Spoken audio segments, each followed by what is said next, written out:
Hi there, Dark Madam here. And I'm out in the 100-degree Texas weather behind the Universal City Public Works so that I can show you this.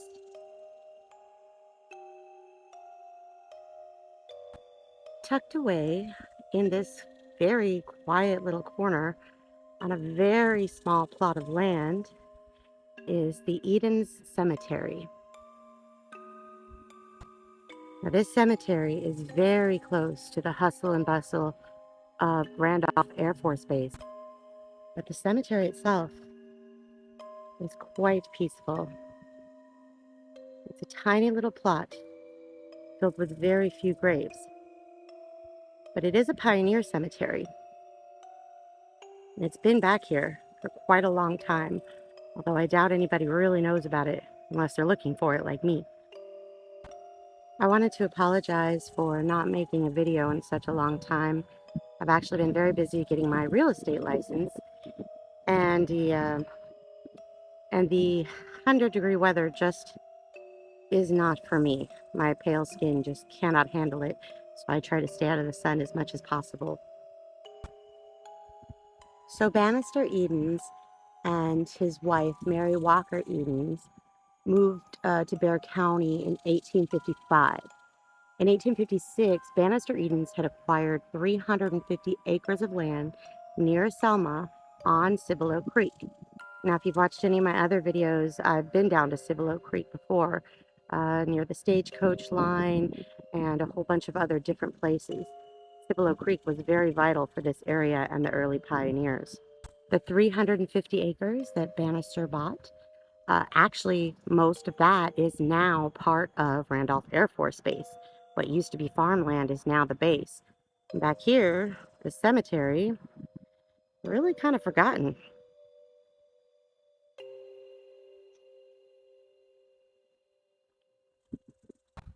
Napoleon Augustus Edens was the son of Bannister and Mary, and they moved to the farm in 1866. So they ranched and farmed and later bought the farm, and they lived here, um, and they sold it in 1901.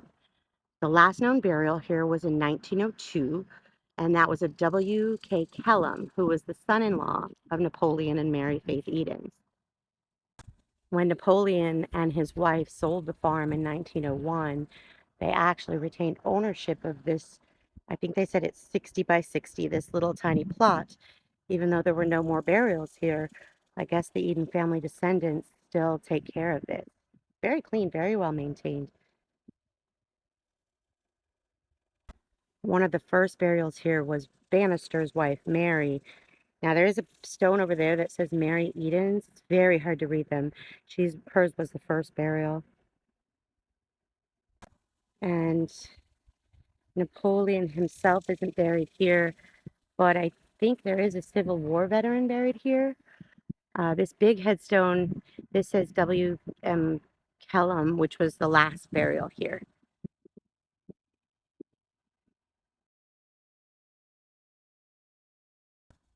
It is a very small cemetery, and as I can't get in, there isn't too much to explore, but it is really cool to just find this back here, tucked away. You kind of have to know it's here to go find it, but you really never know what's out there until you go look.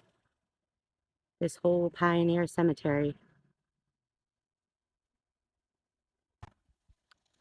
But seeing as it's 100 degrees, I am going to head out. Thank you for visiting the Eden Cemetery with me. I'm the Dark Madam of Dark Madam Explorations. Nothing here but me and the cicadas.